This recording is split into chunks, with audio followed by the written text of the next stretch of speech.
There you go. Welcome back, everyone, to the Writer's Parachute, where we're guiding author and writer dreams to a perfect landing. We're glad to have you back. Today, we have with us a very special guest. He is an award-winning author. It is Christian De La Huerta. I'm hoping I'm saying that right. And we're going to be talking to him about his book, Awakening the Soul of Power. But of course, you know, we have some housekeeping to do up front. We want to make sure you go ahead and hit that like button. Go ahead and subscribe here on YouTube channel or whatever podcast platform you're listening to us from. Also, we would like for you to follow us on social media. If you'll check the show notes, you can check out the link tree, which will lead you to all of our different social media accounts. But of course, it is on Facebook, Instagram, Twitter, TikTok, and Threads now at Writer Parachute. That's Writer Parachute without an S. So let's get on with the show.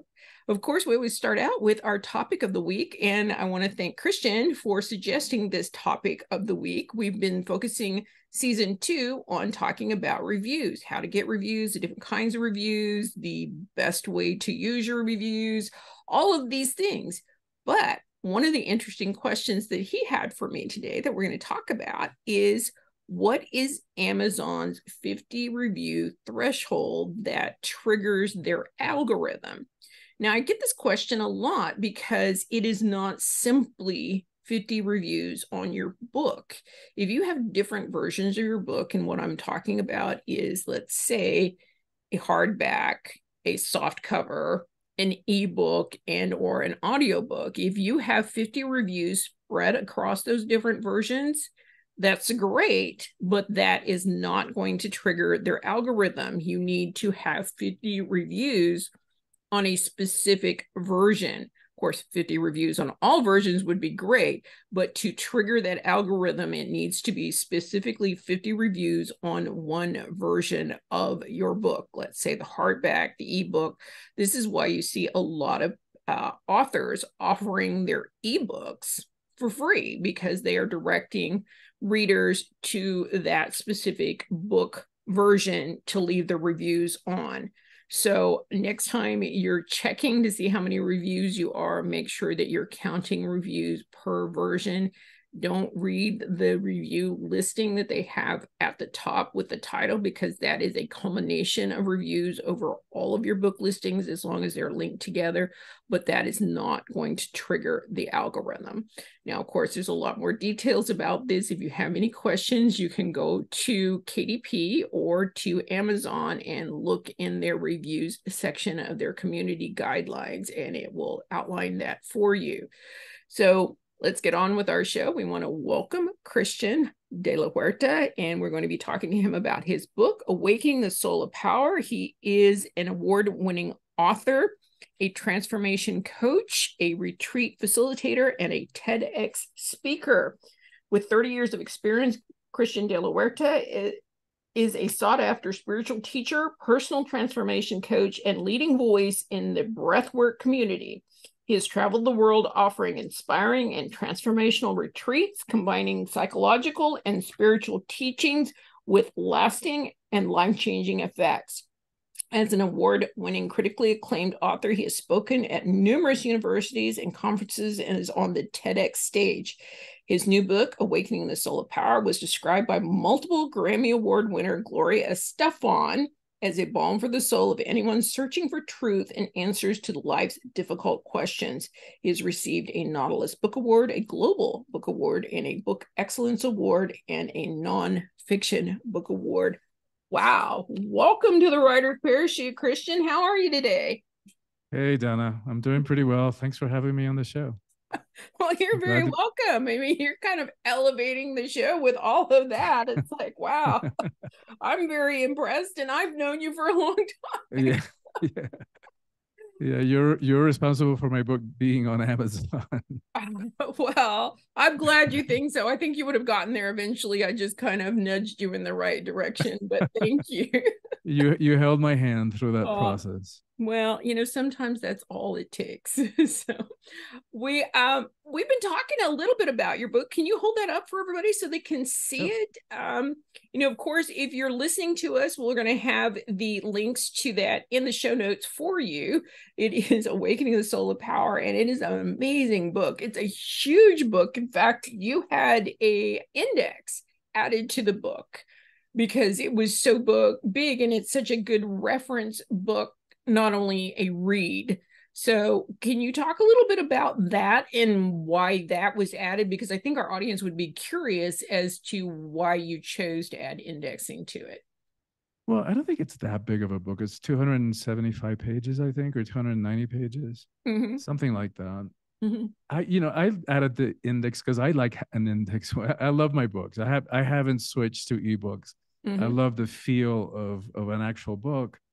And so I know in an ebook you can search for a certain topic or a certain quote or something that you remember. But because I do reference a lot of quotes in my books, it's nice for me to know, okay, well, it's easy. It's easy for me to go to the back of the book and see, well, that quote is on blah blah blah on such a page, Mm-hmm. or that particular theme is on that other page. So Right. it's because I enjoy having an index. Mm-hmm. I hired somebody to do that for me.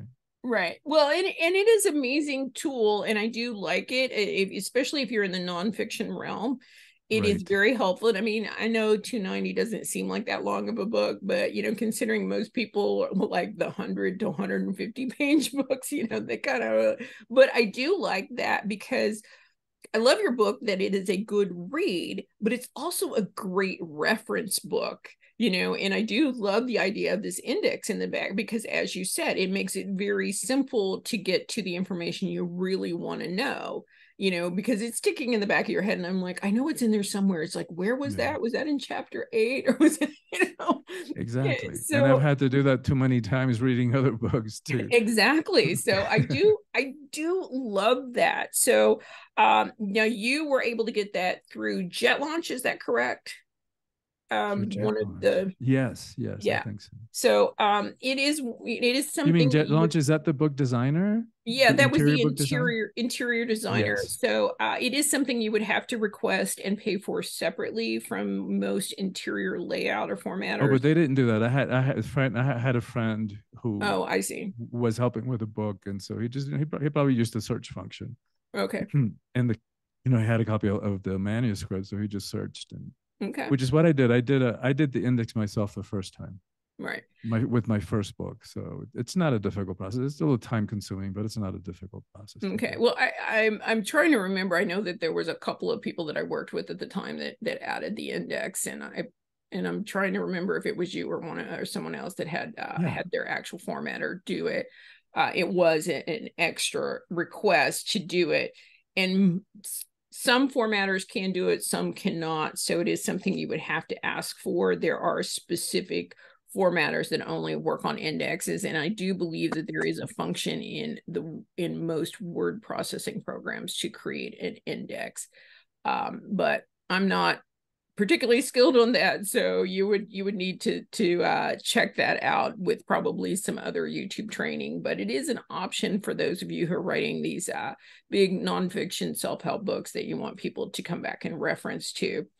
So let's get into the questions that we kind of talked about here. So number one is, I want to know why spirituality was such an important topic for you to focus on.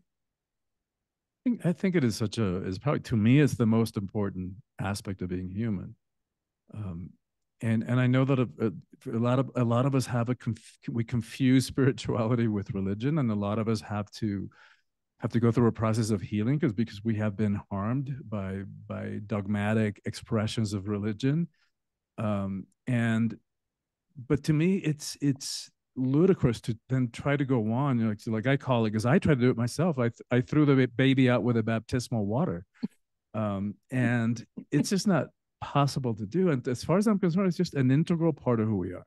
Like, to quote a theologian, Teilhard de Chardin, who says we're our spirit having a human experience, rather than we think of it as the other way. We have a spirit, Mm-hmm. um, it to me, it's referencing him. It's the other way around. We are spirits that happen to be having a human experience. Right. So, and I studied psychology, and one of the reasons that I didn't go for the PhD. My dad was a psychiatrist. One of the reasons was that to me it was an incomplete because they were more scientifically focused. Now you find more a couple of schools that bring in the spirituality. You can get a PhD in psychology with spiritual, combination kind of thing, a hybrid. When I went to school, that wasn't available. And to me, it was like, it just fell short of understanding the human experience by just understanding the mind. Um, Definitely important to understand the mind and how it works. But to me, we can't leave out a huge part of being human. Just like that would be like saying, well, we're not going to deal with sexuality, which I know a Right. lot of people also have conflicts with. And yet Right. it's just part of our rejected humanity, the type of stuff that we try to hide in the back of a closet or the back of a drawer somewhere. And so to me, it's impossible. My book is about fulfilling our potential as human beings, and being all that we can be, Right. and fulfilling that unique human potential. And to me, you've got to include the spiritual in that Right. in that I formula. do agree with you. I think that sometimes we see spirituality as something separate, something that we do when we have extra time, like meditating and stuff. And I agree with you. And especially after reading your book, it's an integral part of the way we think and act and do and be. It's, we have to realize I agree with you on this, that we are a spirit having a human experience rather than the other way around, and it kind of opens your eyes when you think about it that way. And you can kind of accept a lot of the craziness that goes on a little easier. It doesn't unsettle you as much as otherwise if you were thinking from the other direction. So Exactly. you kind of hinted at it a little bit and you jumped the gun here beyond a little bit, but I want to know, what was the specific inspiration behind this book, Awakening the Soul of Power? Well, I mean, and that's a big question. I love that question, but it's a big question because there's different levels of it. Um, what got me thinking about this was I'm one of a large family. I'm one of 9 kids. The oldest, and there's only like 12 years between the oldest and the youngest, so we're really tight, and Mm-hmm. no twins. And the oldest is a woman. It's my sister Pat, Mm-hmm. who as a kid was a natural born leader. I mean, like she would boss around, and not in a mean way. Like she would just say, "Hey, let's go do that," and we would all go, "Yeah, okay, well, let's all go do that." She would boss around not only the 9 of us, but the entire neighborhood of kids. Mm-hmm. And when she hit puberty, Donna, something happened. Like she turned that off. I don't know if somebody said something to her specifically that like girls or women don't behave that way, but she turned that natural skill set, that natural gift, she turned it off. And I always thought that it was tragic because I know, I do a lot of work with women and women's empowerment, and I know that's not exclusive to her, that a lot of women believe that if they want to find a mate or if they want to be seen as acceptable women, in quotes, then they have to be a certain way. Mm-hmm. And so I've been thinking about that in the back of my mind. And then I had a moment where, probably 10 years ago when I was sitting in meditation and I heard this. It's only happened 3 times. That was the second time where I actually heard audible words. And the words were the soul of power. It's like, what an interesting idea. I never thought of that. Got the URL when I got up from meditation, forgot about it. Mm-hmm. A month later, I had been working with an agent in New York at the time on a different theme. And she goes, well, I want to work with you, but before we pitch it to a publisher, I want to see some of this marketing plan implemented, which would have taken me a year to implement. Right. So, it's like putting on the brakes, and because I was already spending the advance in my mind. Mm-hmm. And I thought, okay, after like 3 days, I thought, all right, all right, all right. So this is not going to happen. If I weren't writing for an advance, what would I really write about? And Mm-hmm. it took me a few days for it to clunk, for me to connect the dots.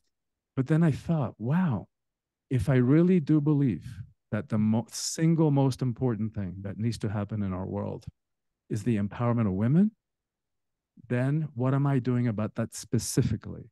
So then I thought soul of power, women's empowerment. Wow, like, one of those light bulb moments is like, how do we step into power in a different way? That's not about hierarchy, about fear, about control, about force, about pushing out somebody else down in order for me to prop myself up and feel powerful. How do we do it in a different way? So rather than power over Mm-hmm. somebody, it's about power with. Mm-hmm. And so that's what got me thinking about this, um, Well, this whole theme.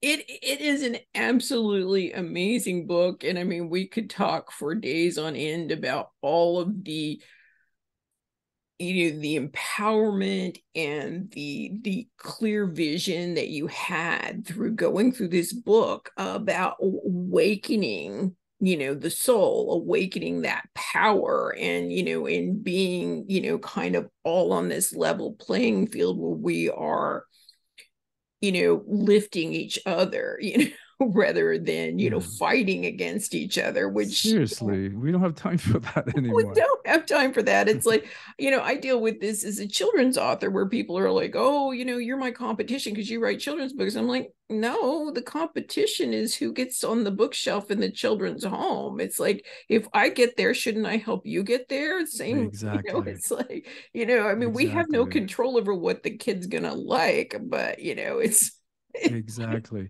And anyway, let me explain that a little bit more what I said about the single most important thing, sure.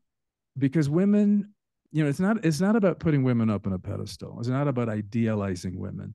Mm-mm. Women also abuse power. Sure. And, tend to do it in different ways, but they do. And it's certainly not to give women more crap to clean up on this planet of ours, Right. this collective mess that we have made. It's because as a world, as a species, we're running very off kilter. It's getting, we're moving in the right direction, but in terms of the balance between the masculine and the feminine energies that course through all of us, no matter what kind of body we're in, because those energies are balanced in all the cosmos, the entire cosmos. It's only in our minds on this tiny little planet that we think, oh, no, the feminine is less than the feminine is weakness. It's like, no, like so many faulty assumptions about that.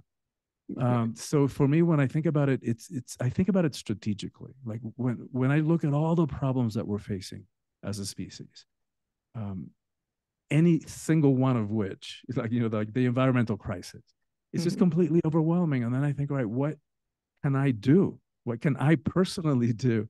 And then I think, well, you know what? If I'm gonna focus on it strategically, what is the one thing that I can think of that will then impact all the other issues?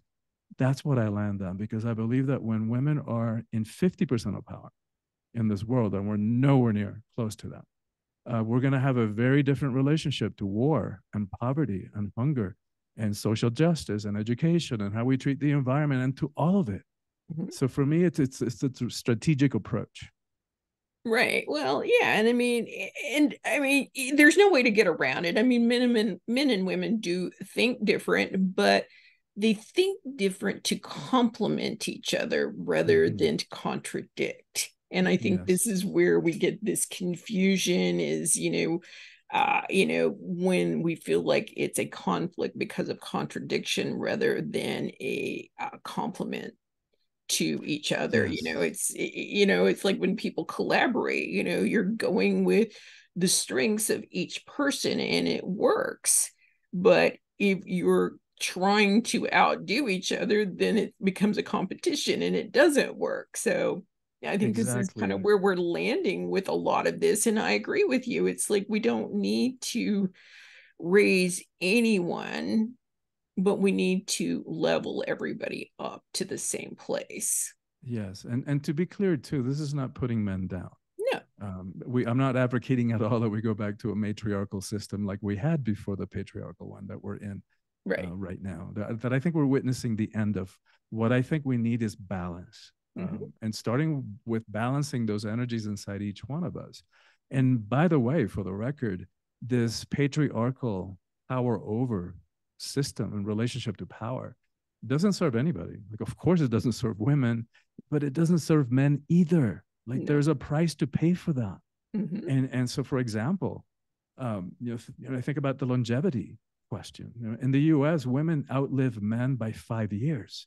If you think about those numbers globally, it's 7 years. Mm-hmm. We look at the rate of suicide in the US, men commit suicide 4 times as frequently. And here's what's interesting, Donna, 70% of the suicides in the US committed by middle-aged white men, Yeah. which I think it's pretty undeniable that it's still the group that holds the majority of the power in this world.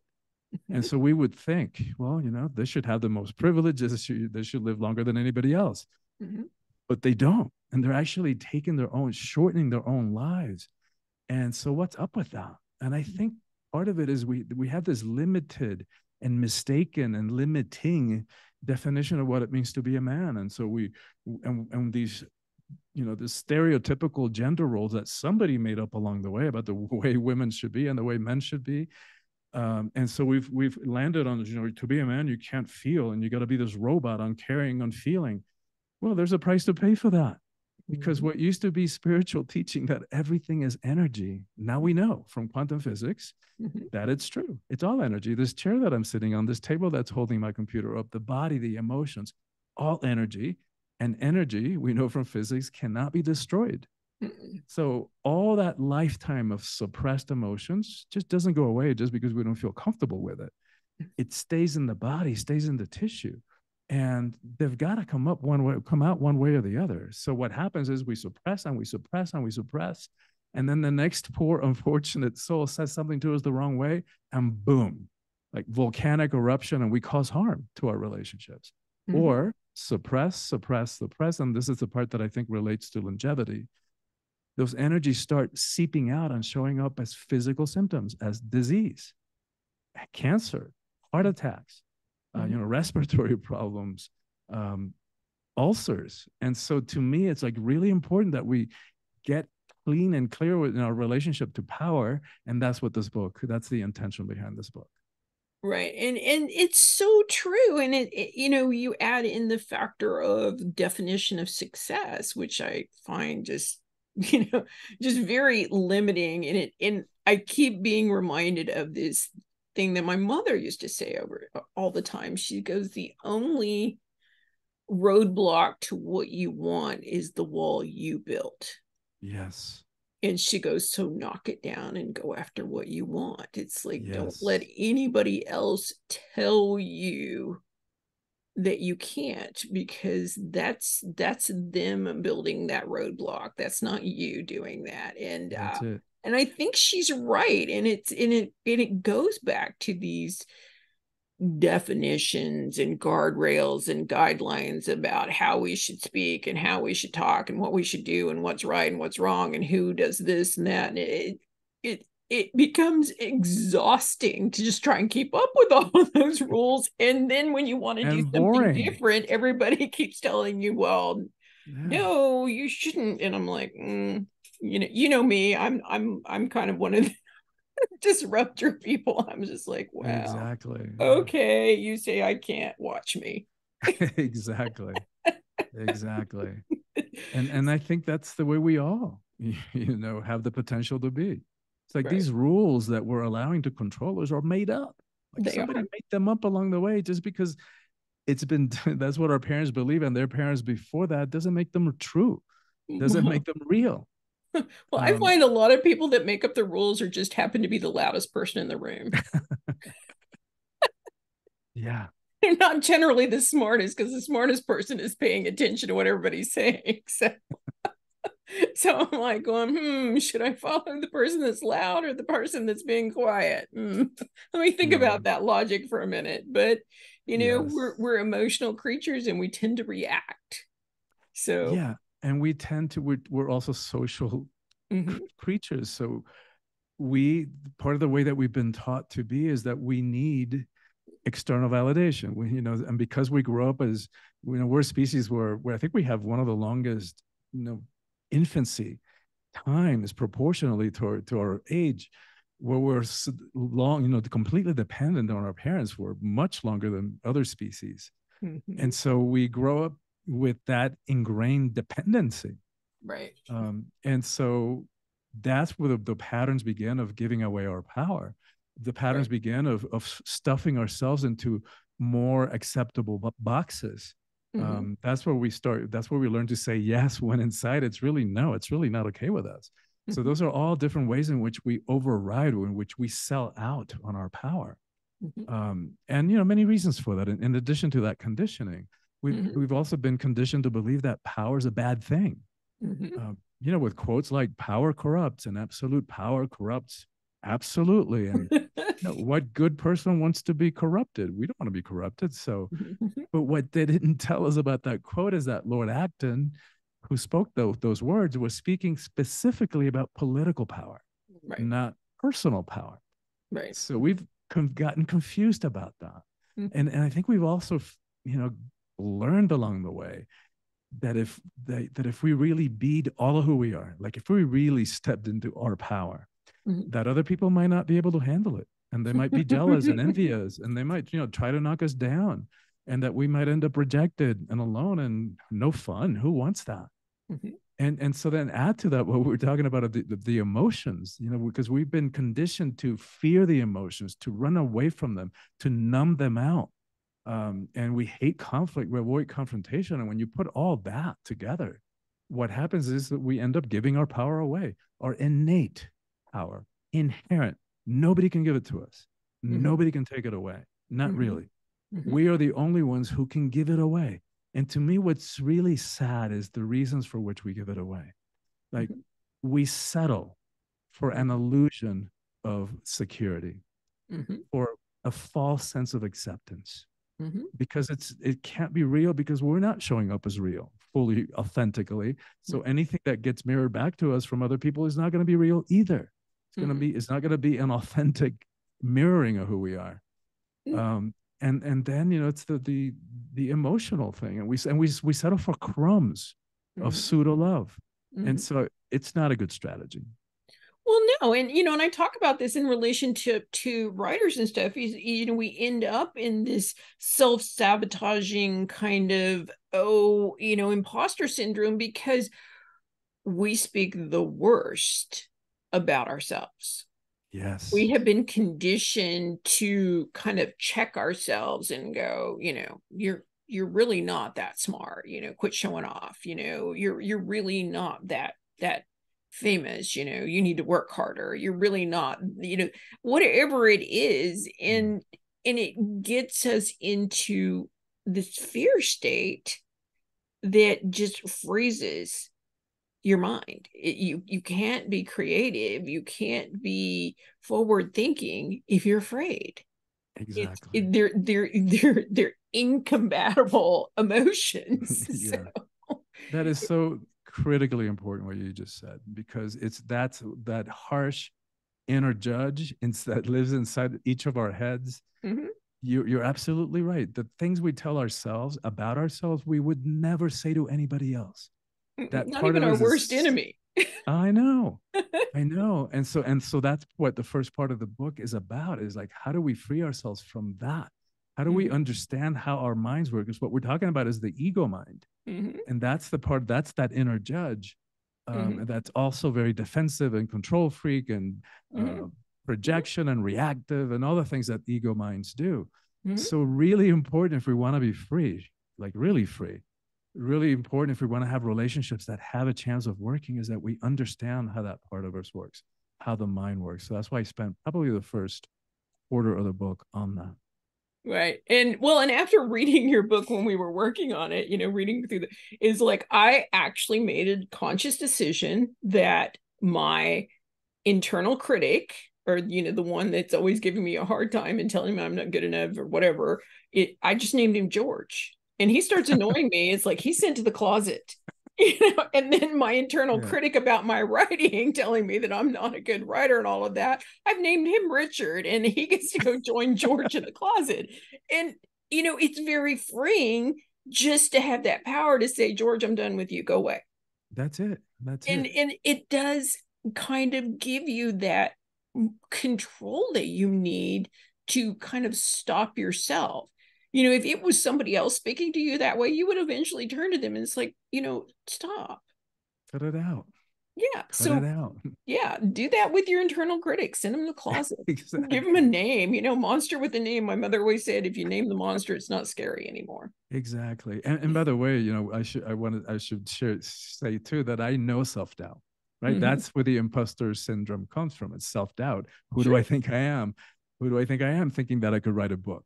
Mm-hmm. Um, and so I know that one intimately. I know self-hatred. My entire adolescence was one long depression. Mm-hmm. And flash forward to today, and no matter what happens in my life, no matter the details, the circumstances, whether a relationship works out or it doesn't, whether a project succeeds or it fails, in Mm-hmm. quotes, never, ever, ever do I question my sense of self. So that too was a driver for this book, because I know if that can happen in me, that can happen in anybody. And I guide the reader by the hand in that process of transmuting self-doubt into self-confidence. Right, which is amazing. And I always tell people, it's like, I don't understand this failure thing, because the truth is we don't learn anything from being Exactly. perfect. We only learn from making mistakes. So why do we make mistakes a bad thing? Exactly. Exactly.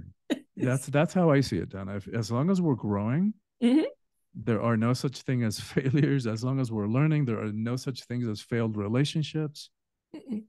But that, to me, that's the measurement for a relationship. It's like, Mhm. because we can't go by the ups and the downs, because every relationship is going to have ups and downs.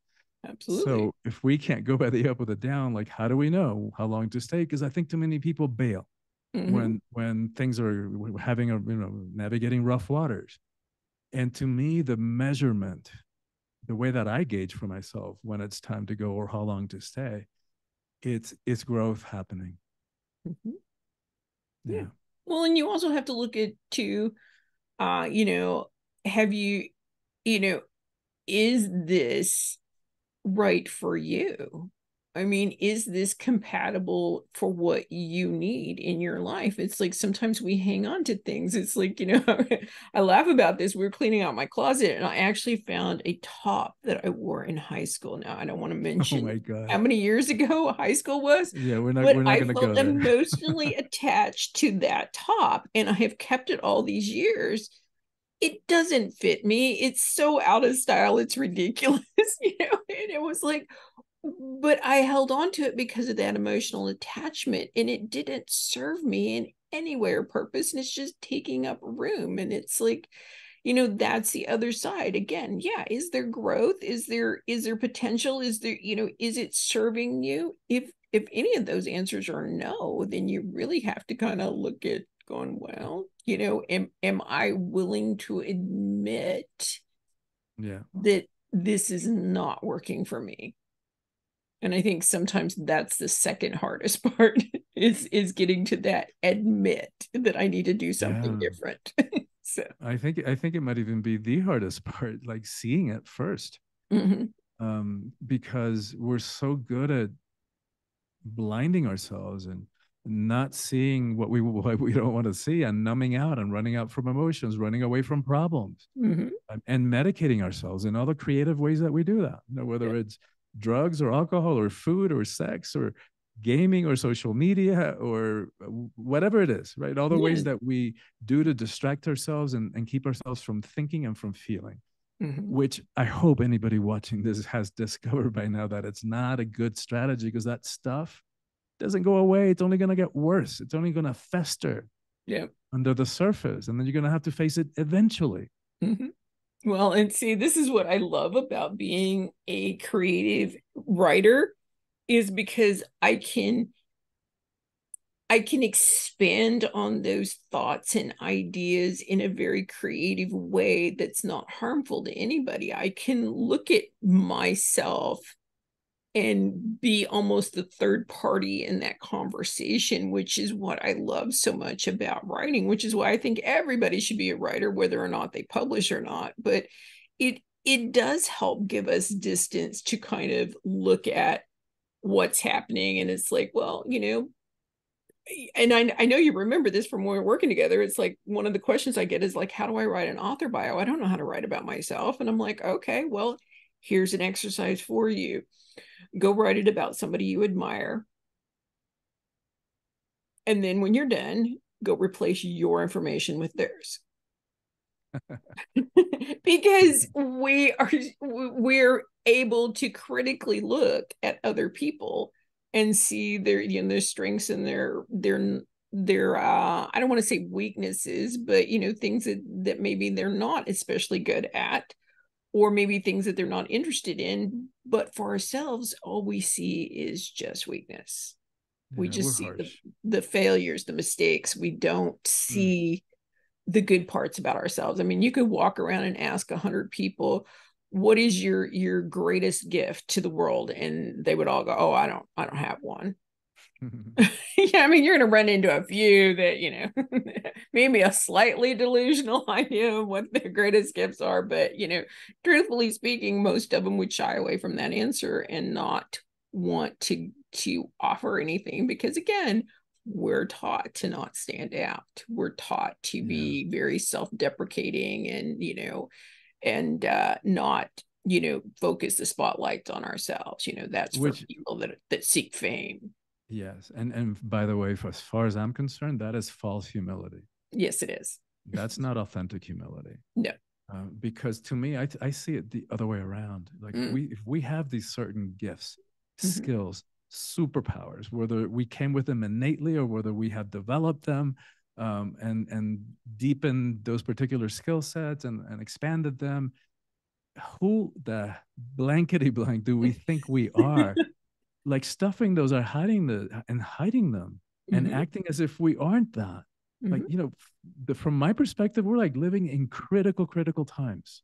Mm-hmm. Like, I think make it or break it point, you know, the Mm-hmm. planet will be fine. It might take several million years, but life will eventually find balance again, homeostasis, life will continue. Maybe in the end it turns out to be an enlightened cockroach planet. Who knows? Whether we make it, that's what we're beginning to witness now, whatever we have unleashed on our environment. Right. And so when I look at it from that perspective, and anyone who has had the suspicion, like, yeah, I've got a message to share through my writing, through my teaching, through my speaking, through whatever, it doesn't matter. The medium is secondary. Mm-hmm. What matters is that we do it, and that we don't act that false humility. Like, we need to shine bright Mm-hmm. now more than ever, so that somebody else looks at us, looks in our eyes, or reads something that we wrote, and they might go, huh, interesting. I want to find out more about that. Mm-hmm. And so for me, it's like, to me, like, there isn't anybody out there who has the same genetics, the same set of experiences that make each one of us uniquely human. If we don't give expression to that uniqueness, Mm-hmm. ain't nobody else gonna do it. No. Well, and I went to a conference one time, and one of the speakers said a quote that I will never forget. And he says, what we find ordinary, other people find extraordinary. Mm-hmm. And we just have to remember that just because we're good at math doesn't mean everybody's good at math. To That's right. somebody that struggles with math, we have an extraordinary mind. And that's just it. We have to own that extraordinary, even if it just feels ordinary to us. Yes.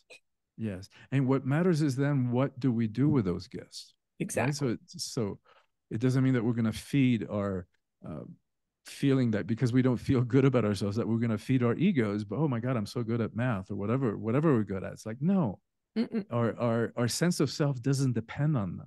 You know, mm-mm, these are skills that we came in with right. naturally. So Mm-hmm, I personally don't take credit for them. mm-hmm, But I do take credit for giving them expression and for bringing myself fully present when I'm with somebody else, or teaching a retreat, facilitating a retreat, so that those gifts can be used mm-hmm. to help somebody else free themselves or empower themselves. Who do I think I am by hiding them? No, we don't have time for that either. Well, I know I get that question a lot of people, and they're like, oh, you give away so much information on your podcast. And I'm like, why not? Why not? It's like, it's just information. I don't necessarily own it. Just because I know it doesn't mean it belongs to me, or that I should constantly try to monetize Mm-hmm. that Mm-hmm. information. It's, you know, it's about raising, as you said, everybody up. Yes. It's, I was so frustrated when I was writing my first book that I published, and I couldn't get anybody to help me because they felt like, oh, well, you hadn't suffered enough. You didn't go through all of these conferences or all of these programs and stuff to learn it. And I'm like, but why can't you just tell me? And they're like, oh, no, no, no, no. You have to go the hard way. It's like, Oh, it was like you yikes. had to earn your place. And I was like, well, that doesn't make sense to me. It makes no sense to me either. Yeah, so, but Yeah. all right. So we've talked so much about this book. I absolutely love the book. So, what would you like readers to gain from Awakening the Soul of Power? Well, I think the main message is that there is a way that we can step into our power that is a match for who we are. That doesn't have to be about force or fear or domination or manipulation or hierarchy. That doesn't require us to push anybody down and step on them or put our knee to their neck in order for us to feel powerful. There's a way that we can do it that is a match for who we are. So one of the ways that I get around that or guide people to that place is realizing that there's different kinds of power. And we've gotten confused. So I talk about worldly power or ego power, which is the way that the world tends to relate to power, which is we associate it with people who are rich, who are famous, who are high up on some kind of hierarchy, whether it's a corporate ladder or some other institution. But the thing about all those expressions of power is that they're external, they're outside of us. So fickle, here Mm-hmm. today, gone tomorrow, as so many people found when, corporations went belly up during the pandemic. Mm-hmm. And for so many people whose identity was connected to that particular job, it's like suddenly, who am I?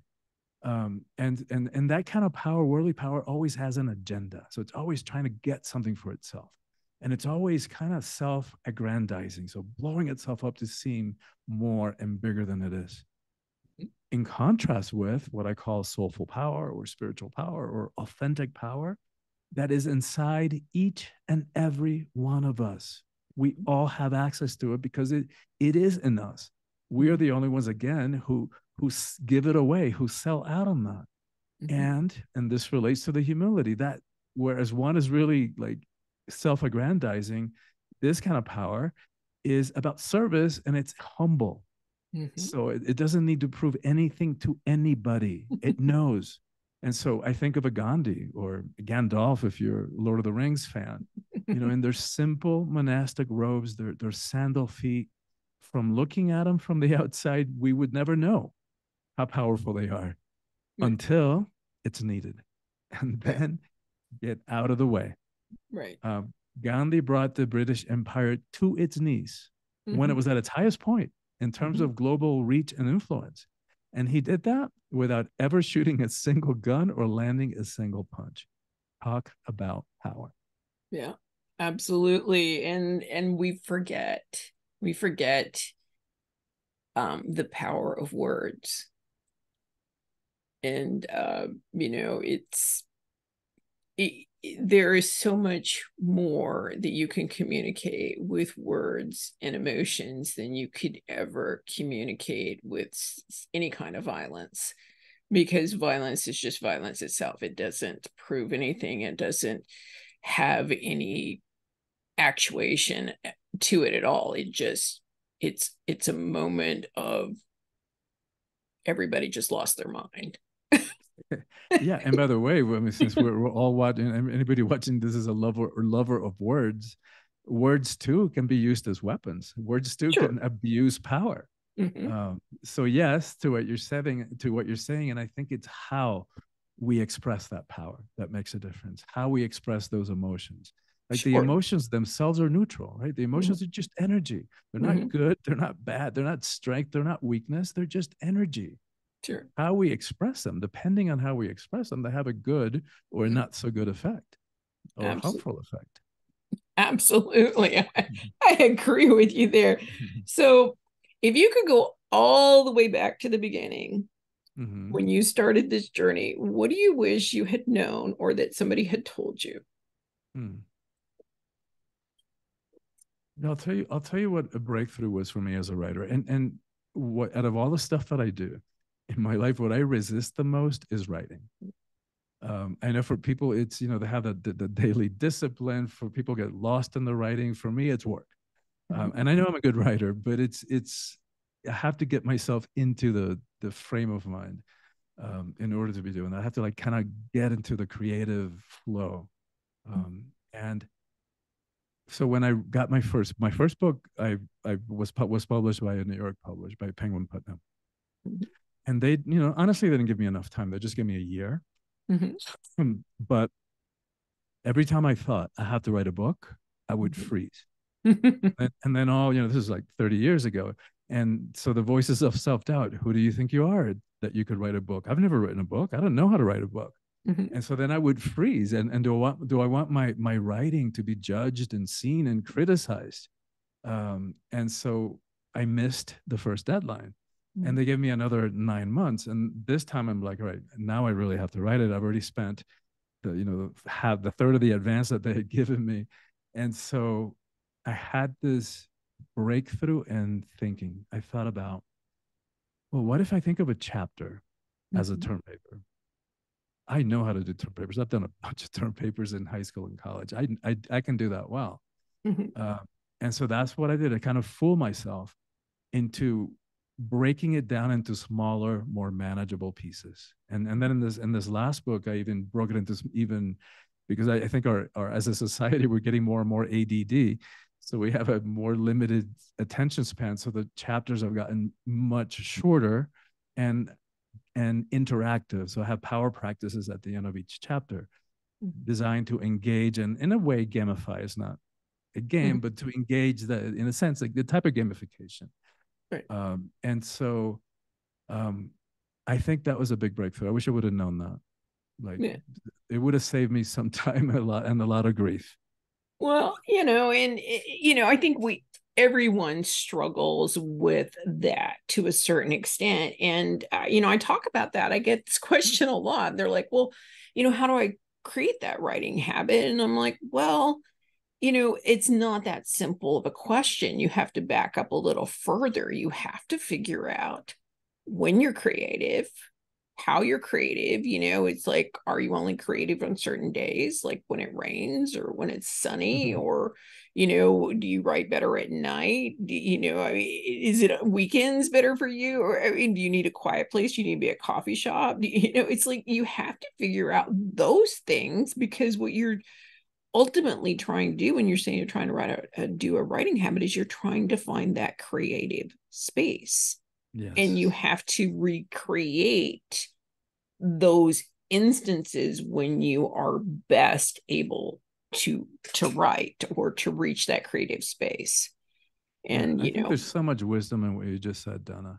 Yeah. When I wrote my first book, I was living, in San Francisco and running a business out of the home.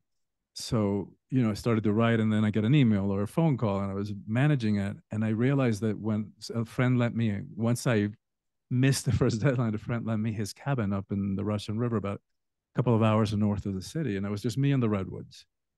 And I realized that whenever I came home, like I'll be up there for a week, 2 weeks writing, and then I come home and do business. When I came back up to the cabin, it would take me like a day to get back into the flow of it. And I started to think of it as a column, like a column of creativity. Like made me think of it when you said a creative space, because I started to feel of it. Like if I stepped in out of this column. And so when I went home, when I was, managing a relationship, managing a business, it was in and out, in and out, in and out. So I never dropped into that creativity. And that, that would have been helpful to know too, about my own relationship to the creative process. Right. And it is part of the important reason why a lot of people write in spits and spurts, and why they have difficulty finishing, or, there's a lot of different things, but you have to create that space. You have to protect that space. As you said, you went up there alone. You didn't take, your family members or, your relationship person with you. You went there alone.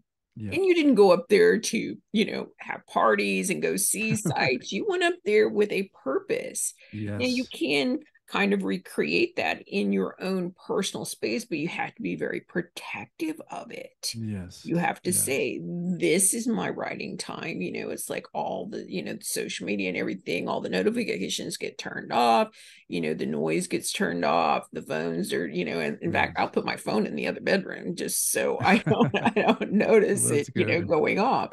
Um, and Yeah. create that space for me that works. And it's just, I protect, it's like sometimes I do better in the morning, sometimes I do it better in the evenings, but I know which days that works for. It's like early in the week is like mornings, later in the week is evenings. So I create my schedule around that creative space, and I'm very protective of it. I schedule it like an appointment in my calendar. And it's like, I I think that's block the way out to that do it. time, and that's when I work on those things. And you kind of have to do that for yourself. I think you're right about that, Donna. I haven't mastered that yet. I think ideally, Mm-hmm. I would do that. I would block a couple of hours in the morning, first thing before I get into emails and Mm-hmm. the day to day and the running of a business, so that I get it out of the way. Because once I Mm-hmm. answer that first email, then I'm gone. Yep. I'm gone for the Yep. rest of the day, and then by the end of the day, I'm tired. Right. But I haven't learned that discipline that you're talking about of really dedicating 2 hours every morning. Well, I'm going to To give writing. you guys, everybody, and especially you, Christian, a helpful tool that is absolutely 100% free. There is a program out of San Francisco you're familiar with called Shut Up and Write. It is a free No. program. They do in person and online meetings, generally anywhere from an hour and a half to 2 hours to longer. They, again, like I said, they have them online, they have them in person in every city area around the world. They are free to attend. You can sign up for any of them, show up. It's basically a very quick introduction and then quiet writing time. Nobody's going to ask you to read it. Nobody's going to ask you to talk about it other than, yeah, I'm working on my book or whatever. I mean, as much as you want to share or not share. And it has been very helpful for me to not only attend those meetings, but now I host several of them a week to try and get that blocked out writing time that works for me. Mm, So check it out. They're at I shutupright.com. So I like it. Thank you for go that. check it out. I think, if you can figure out when, then I just gave you the where. Yeah, yeah, and I love the name of it and the intention behind it, because it goes back to what we were talking about understanding the mind and all the excuses that the mind comes up with. Right. And so I love this is like, shut up and write. Don't listen to that inner voice of self-doubt. Don't listen to all the excuses that, oh, Mm-hmm. I have kids, I have, which all of it is true, Mm-hmm. right? I have to have a deadline for a project. Not saying it isn't there, Mm-hmm. but if you are committed, if you have that passion in you, and if you have got that message in you Mm-hmm. that is demanding expression, then shut up and write. Yeah, exactly. And they have meetings as short as an hour up to, multiple hours. So you can pick and choose what you want. And it's like everybody can find some time in their Mm-hmm. schedule, if they're serious about writing. And this is a space that, helps you get to that creative space on a regular basis. And again, like I said, I schedule it as an appointment. you I'm know gonna do that, Don. I like that. I think you'll find it very helpful, and I would love to hear from our listeners to see if any of them tried it and what they thought about it. If you go to a meeting or you attend one online and you're not happy with it, go check and see if there's others in your area, because hosts are human. We interact with people in different ways, so it's like you don't have to be married to it. I mean, mine that I do here in the Sacramento area in California, I have people joining me from France, from North Carolina, from Iowa, Chicago, Texas, Louisiana, Seattle, all over the world. Anyone is invited. So I love it. Yeah. So go check it out. Like I said, it doesn't have to specific, if you want to attend online, it doesn't specifically have to be in your area. Just check the time zones. So, um, what do you want, or what do you think readers are going to have to say about your book in 10 to 20 years from now? I mean, I wish I could say that my book will have outlived its purpose in 20 years. I wish I could say that, but unfortunately, I don't think it will. Um, everybody, we all struggle with this kind of stuff. We all struggle with a confused, ambivalent relationship to power. Um, and maybe not all of us. I hate to make a whole generalization, but most of us, by far struggle with that. Most of us, I would say, struggle with that issue of self doubt and self questioning, Mm-hmm. and the self sabotaging behaviors, even in relationships, how we sabotage them, not only professionally. And so I mean, I hope that the book will have reached a much bigger audience by then, and that thousands and millions of people will be coming from that place of understanding the mind and how to break free from its self-made prison of fear and doubt and insecurity, and disempowerment, and being dependent on external validation, and on what other people think, and that reactivity, that gets us into trouble because we react and say something or do something that then, once the adrenaline dissipates, we move into regret. So we free ourselves. How do we free ourselves from that react and regret cycle? And I think that it'll still be very relevant in 20 years, and in helping people ultimately get free. Oh, I 100% agree with you. I think your book is going to be the go-to book for people who are trying to harness the power of their spiritual self to get out of these negative emotions and reactions. Yes. And I hope that somebody quotes me in 10 years from now and it comes true. So what advice would you offer to other authors and writers?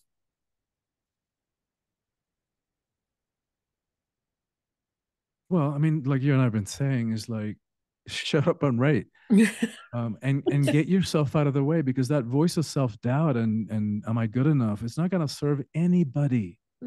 So learn how to identify that voice and get it to shut up, like you do. Like, send it to the next room, like you do, George, and whatever his name was. Richard.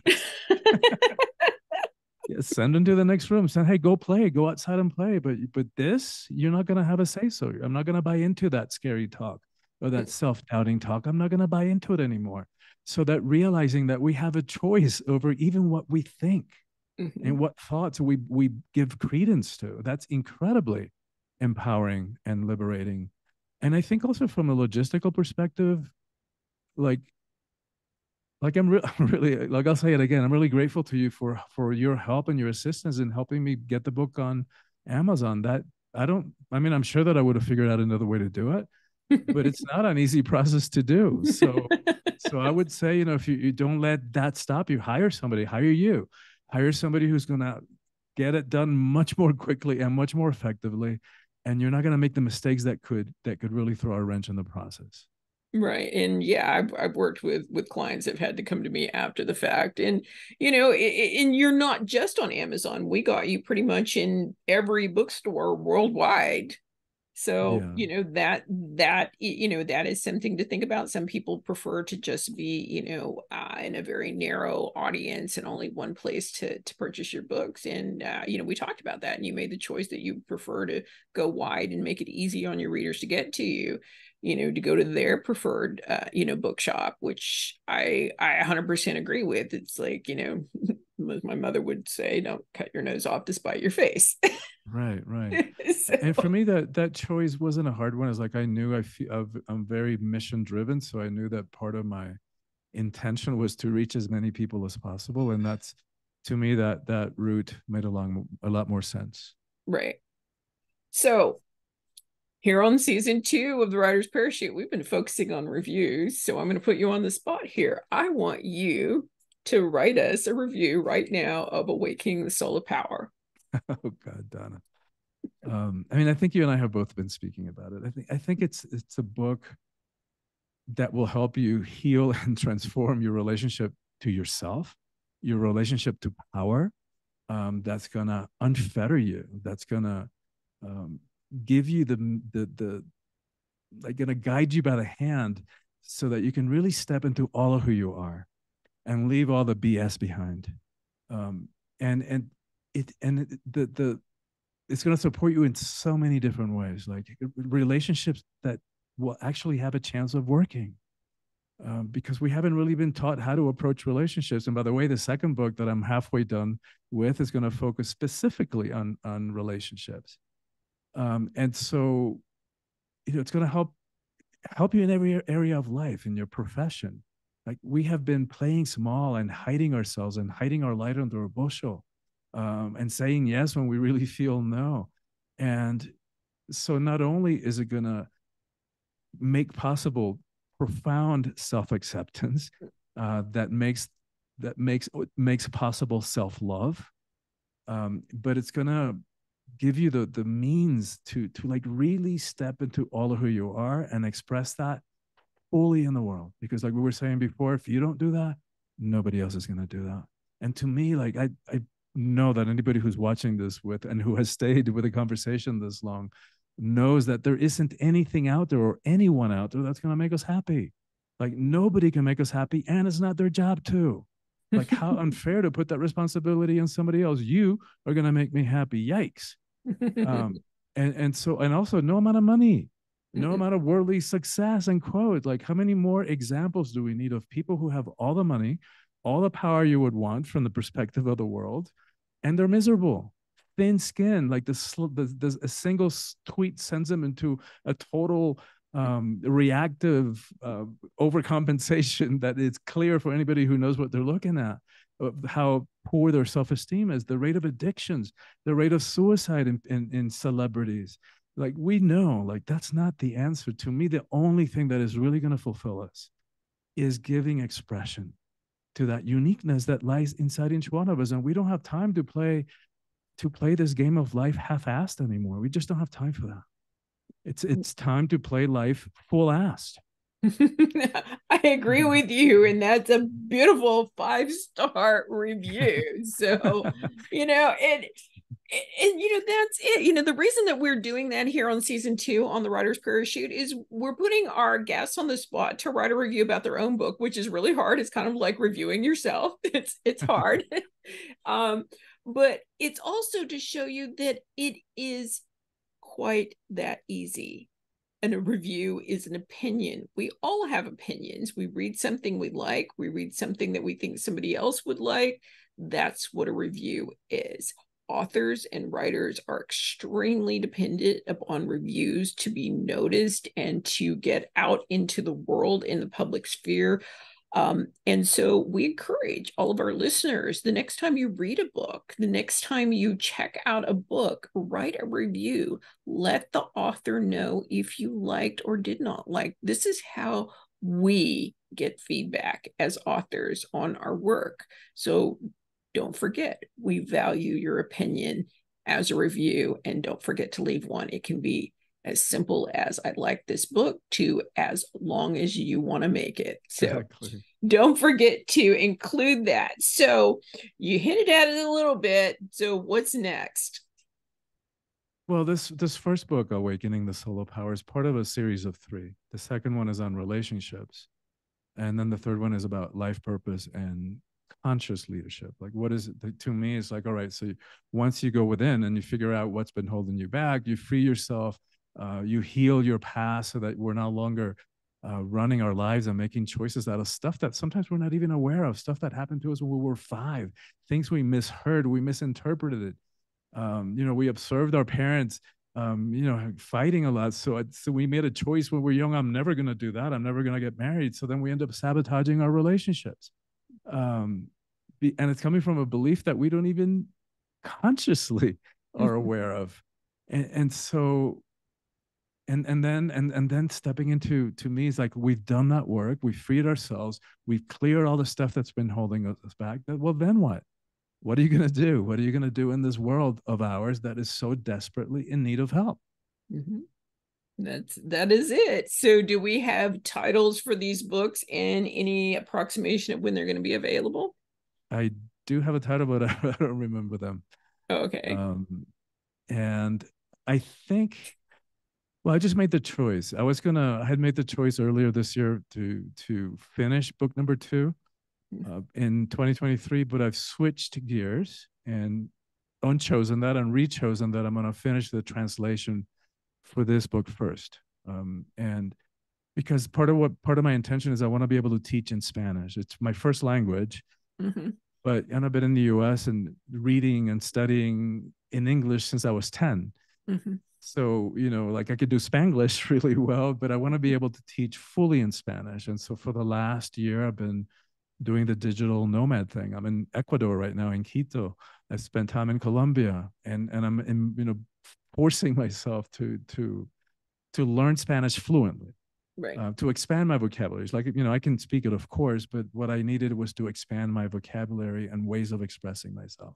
Right. You And so I'm needed going to that finish that. immersive language. Exactly, exactly. And I hired somebody to do the initial translation, but once I read it, it's like, no, no, that's not what I would say at all. Mm-hmm. And some of it is, regional differences. Like each country has, like you go to Australia or the UK and you understand 95% of it, Mm-hmm. but then there's 5% is like, what? Like, what Yeah, does that yes, mean? yes. Well, yeah, we have different, I mean, Uh-huh. think of the difference between elevator and a lift, Yes, yes. the restroom and the loo. It's like, if Yeah. you didn't know both of those words, it would be a bit confusing. So, Yeah, and so that was part of it, and then another part of it was like stuff that I could tell the translator wasn't a native English speaker because it felt like Google Translate. ah, It was stuff that just didn't make sense. right, Like, no, that you don't say that at all in Spanish. It doesn't right. make any Because you sense. want you want your writer's voice to come through in every language. Exactly, exactly. So what I've started to do now is go through his translation and put it in my own words. Okay. Awesome. Well, Mhm. we're very excited for you. Of course, we want to welcome you to come back when your next book is available. And of course, where can they find your books? I love that, Donna. I'd love to come back. Um, and love your work, by the way. Thank you. Probably the best way the book is available wherever books are sold. So you can order it and support your local bookstore if you want to, and you can get it on Amazon. In terms of reaching me, probably the best way is my website, which is soulfulpower.com. SOULFUL power.com. And then from there, they can access my social media. And for your audience, anybody who goes to my website and gets on my email list, and we know how easy it is to click unsubscribe if it doesn't work for you. So, but just by getting on it, we'll send you a chapter, a sample chapter from the book. And it's a book that talks about what it means to live heroically in the 21st century. So to me, it's very inspirational. And it's a call to action. And we'll send them some power practices that we were talking about that are designed to integrate the teaching so that they don't stay at the level of information. We don't need more information. We've got information overload. What we need is transformation. And that only comes from really taking on and living from a set of teachings. And so that's what those practices are designed to do, and to increase our self awareness as to why we do the things we do. And then we'll send them a guided meditation that I created in the midst of the pandemic, in the beginning part of it, that talks about how do we maintain a place of center in the midst of chaos. And so yeah, we'll just send that for your audience. We'll send them that by Oh, getting my well, email list. that is amazing and wonderful. And I would say that meditation is probably really good when you're reaching that creative space to make sure you're protecting it. Yes, Getting I should yourself listen to it to myself. that mindset. Yes, absolutely. So of course we don't want you to run out of the room and grab a pen and paper. We will have all the links to reach Christian, to his website, to his social media accounts, and to his book purchase links for you in the show notes, so you don't have to run out and grab those. We'll also list all of the items that Christian is very generously offering the audience. So please do go take advantage for that. As he said, if you do subscribe to get these items, if you later decide that this is not for you, you can easily unsubscribe. Those are very easy to do. A lot of times, if you don't know how to do it, you can scroll to the bottom of the email and it will have an unsubscribe button for you, for those of you who are unaware of that. So do you have any upcoming events that you would like to share with the audience? Hmm. Yeah, I've got one of the things that I've started doing since the pandemic was because I've been doing live retreats and weekend retreats, week-long retreats. I take people on spiritual adventures, to Egypt and Peru and southern France and Hawaii. Um, but pandemic came and we had to put all of that in halt. I'm just starting now to do live events again. So that's part of by getting my email list. You'll receive information about what events are coming up. um, I do have one of the things that I started was coaching, virtual coaching. So I have a year-long coaching program, and I know a year sounds like a long time, but we only meet every 2 weeks, like for 2 hours every 2 weeks. And yes, like I said, I'm going back to do the retreats. But what I'm loving, and the reason I'm going to continue with this year-long coaching program, is that what I've noticed that it makes the transformation a lot more sustainable. Yes. Like over the years, I've noticed people would come to a weekend and have an amazing expansion of how they saw themselves, how they do life, how they did their relationships. And in a certain number of them, when they went back home, if they didn't have a support system, a practice to help them stay connected and remember to not distract themselves. And it's easy, right? If they don't have a system of accountability, helping us to do what we said we want to do. It's easy to get sucked back into the distractions and the responsibilities of day to day. So then people would then have a contraction again, and then they'd have to come do another retreat to get another boost. And so what I'm loving about this year-long concept is that I got to stretch out the teachings, like over the course of a year, deliver it bite-sized, piecemeal, a little bit of content, right? So it's short chapters, interactivity, delivered weekly, and then coaching calls with me every 2 weeks on Zoom to help integrate those teachings and understand them and apply them to our lives so that we can all free ourselves. Because like you, I don't believe in competition. I believe that we're all in this together, and that by supporting each other, we all get there faster. Absolutely. And I think, that there's something in that, to reestablish that center point that we're all aiming for. It's like, it's easy to find the goal. To keep pointing yourself towards it every single day is the hard part. So yes, that reaffirmation, that that check-in moment with, am I still pointing towards what I want? Yes. And it's a group process, which I think there's also a lot to be said for that, because sometimes we all have blind spots. And sometimes I'm going to be able to see some behavior that is self-destructive or not good for us. I'm going to see it more clearly up there than I'm going to see it here. Right. But then, once I see it there, then it becomes easier. It's like, oh, I do that too in a different way. The details are different, but the dynamic is the same. And that's, like you were saying, is like, we got to see it first. We can't do anything about what we can't see. Right. So going through this year of transformation with a group of like-minded others, it makes it like it's really empowering to really, and a beautiful set of community develops. And I prefer myself. I mean, I work one-on-one with people, but I do also like working with groups, because what I find, especially with anything like that, when they're in that learning space, it's like it changes the dynamic between the person who knows and the person that doesn't know, to we're all in this together to get better. There's that camaraderie that comes, in that merging and melding of, we're going to help each other, so you don't feel the weight of that person individually. As a teacher and a coach, you can see that they're finding their own center. You don't have to be that center for them. which is kind of Exactly. what we all want, is we want to Right. teach them fish, not keep handing them fish. Right, exactly. So yes, I've got a new cohort starting Mm-hmm. soon in a couple of weeks.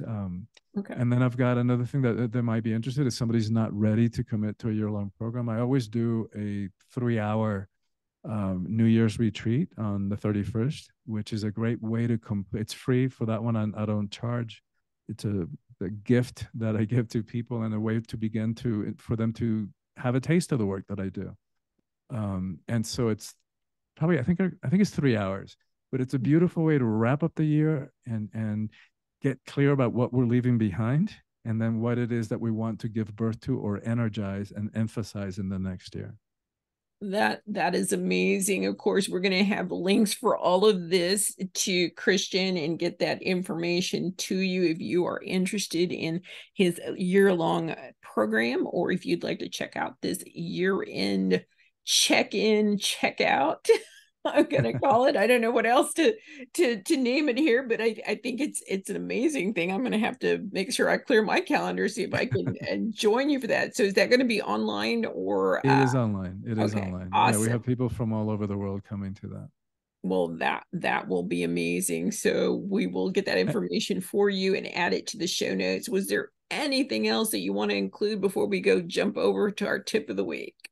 No, I just wanted to say thank you. Thank you to everybody who stuck it out this long and who watched the whole thing or listened to it. And I want to thank you for having me on the show and for having the show because Oh, in your willingness to do that, I know that a lot of lives and authors are being supported and helped. And then the ripple goes out, right? Each one of those authors that you have helped, which I think you've done more than 200 now that you've helped get their books on up there. Some of them you've edited. Like in my case, you just helped me get it up there in the different Amazon and other media, other platforms. But because of your willingness to do that, all those people who are going to be reached through every one of those authors. So thank you for doing the work that you do. well, thank you so very much. It's always so nice to know that it is appreciated. And I do feel that appreciation with each and every person that I help. And that's better payment for me than money could ever be. So I Yeah. do appreciate that. So thank you. So we're going to go ahead and jump over to our tip of the week. So Christian talked about several things, and we did talk about them slightly in the moment. He was talking about this resistance to writing and creating this ritual and creative space around his writing. And so I just want to reiterate that, you know, number one, writing is a marathon. It is not a sprint. So give yourself time and grace. There are going to be moments when you're very verbose and prolific in writing, and there are going to be other times when I like to say you're in a learning stage where maybe you just don't have quite enough information or experience, or you haven't quite figured out how you're going to approach that particular topic or subject. And that's okay too. My husband will walk in and I'm laying on the couch and he's like, "What are you doing?" And I'm like, "I'm working, I'm plotting." Because a lot of what we do as writers is deep brain work, it is deep thought. We are figuring things out, whether we're writing fiction or nonfiction. We still have to have a game plan, we still have to have an approach. So, this is why it's so important to create that creative space and that ritual around writing that works for you. I can tell you all day long what works for me, but I'm a different person than you. So you have to look at yourself. You have to look at when is the best creative time for you? What is the best creative space for you? What are the things that interfere with your ability to reach that creative space? And see if you can find the things you need to eliminate, find the things that you need to recreate, and as I said before, protect that creative space and try to replicate it, duplicate it, and keep working forward. If you find that you are not reaching your goals And we've talked about goals, multiple times. And I'm just going to very quickly say I would rather you have a small goal that you go flying past every day than an ominous goal that you're struggling to reach, because that has negative consequences too. But if you're struggling and you don't feel like you're progressing the way you would like, then go back and look at your creative space, your ritual, your habit of writing. Are you missing something? Is something seeping into that space that is keeping you from writing? A lot of times, one of the things that I always start with in my writing space is to get rid of the coulda, woulda, shouldas. And y'all know what I'm talking about. It is, don't forget to buy milk at the grocery store. Oh, I need to make a dentist appointment. Did I pay the electric bill? We all have that. Our brain works that way.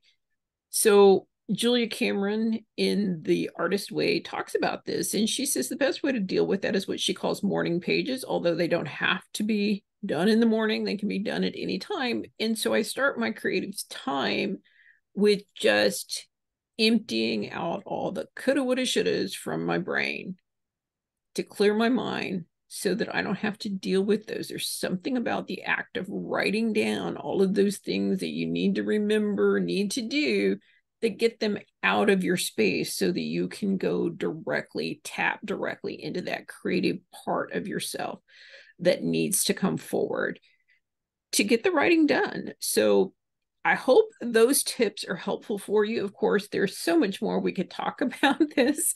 So if you would like for us to focus more on that topic, or you'd like to have a special episode specifically focused on any of the topics that we've covered here, or the tips that we've covered here in the Writer's Parachute, go ahead and reach out to us. You can leave us a message in the with the show, wherever you're listening or watching. You can reach out to us at thewritersparachute.com and leave us a message, or you can reach me through social media at Writer Parachute on all of the social media platforms. I hope that's helpful for you guys. And of course, we want to thank Christian for being with us today. Don't forget to go out and grab your copy of Awakening the Soul of Power and check out his free, generous offers on his website. We will have that for you in the show notes. As always, I am so thankful to be the host here on the Writer's Parachute, guiding an author and writer dreams to a perfect landing. And we hope that you find this a creative space that you feel safe and welcome in. Until next time, bye.